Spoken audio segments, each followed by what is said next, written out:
अगर मैं आपसे कहूँ कि देश की तरक्की दिखाने वाला सबसे बड़ा नंबर यानी हमारा जीडीपी एक बहुत बड़ा झूठ हो सकता है। हाँ, आपने बिल्कुल सही सुना। देखिए, एक ऐसा फाइनेंशियल इल्यूजन जिसे सरकार खुद बनाती है और इसका पूरा बिल चुपचाप आपकी जेब से वसूला जाता है। देखिए, बचपन से हमें स्कूल में और न्यूज़ चैनल्स पे ये सिखाया गया है कि अगर कोई देश का जीडीपी बढ़ रहा है तो देश अमीर हो रहा है, सब कुछ सही चल रहा है, नई जॉब्स मिल रही है और इकोनॉमी रॉकेट की तरह भाग रही है। पर रियलिटी इससे बिल्कुल अलग और थोड़ी डरावनी है। देखिए, क्या आपको पता है कि अगर सरकार आपसे टैक्स लेकर कोई ऐसी बिल्डिंग बनाए जिसमें कोई इंसान ही ना रहता हो, या फिर कोई ऐसा ब्रिज बनाए जहाँ कोई ट्रक, कार या फिर कोई इंसान ट्रैवल ही ना करता हो, तभी भी देश का जीडीपी बढ़ेगा।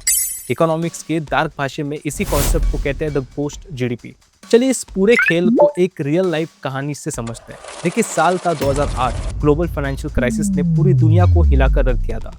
अमेरिका से लेकर यूरोप तक की इकोनॉमी डूब रही थी, लेकिन चाइना का जीडीपी डबल डिजिट में ग्रो हो रहा था।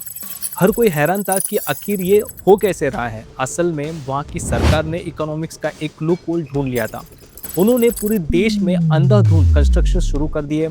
ऐसे शानदार हाईवेज बनाए गए जहाँ पे कोई गाड़ी ना चलती हो, ऐसे महंगे एयरपोर्ट्स बनाए जहाँ एक भी फ्लाइट लैंड नहीं होती थी, और सबसे शॉकिंग बात ये थी कि ऐसे पूरी की पूरी सिटीज़ बसा दी गई जहाँ एक भी इंसान नहीं रहता था, और इन्हें दुनिया ने गोस्ट सिटीज़ का नाम दिया था। लेकिन अगर आप गवर्नमेंट के पेपर पर देखें तो चाइना का जो जीडीपी था वो आसमान छू रहा था। पैसे खर्च हो रहे थे, सीमेंट और स्टील बिक रहा था, तो नंबर्स बढ़ रहे थे।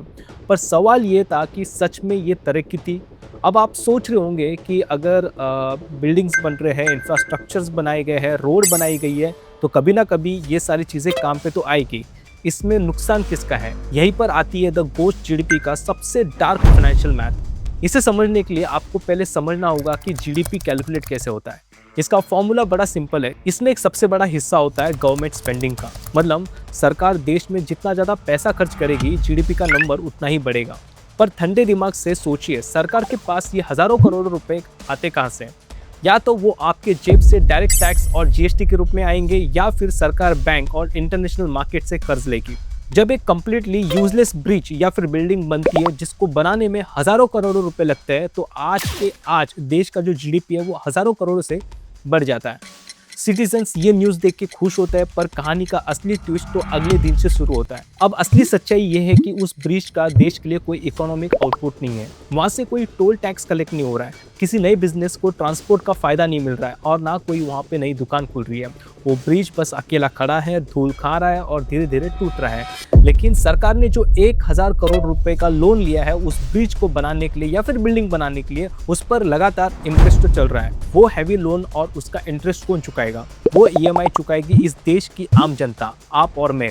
अगले साल आपको ये देखने मिलता है कि इन्फ्लेशन बढ़ रहा है, पेट्रोल और डीजल पर एक्साइज ड्यूटी बढ़ाई गई है, आपके खाने पीने के चीज़ों पर जीएसटी लग रहा है, और आप सुबह शाम मेहनत करके एक्स्ट्रा टैक्स भरोगे बस उस लोन की ईएमआई चुकाने के लिए, जो एक ऐसी चीज़ बनाने में खर्च हुआ है जिसको आपको रत्ती भर का भी फायदा नहीं मिल रहा है, जिसने मिलियंस ऑफ डॉलर्स वेस्ट किए। जापान ने 1990s में रिसेशन से बचने के लिए ऐसी हज़ारों खाली ब्रिजेस और सड़कें बनाई थी।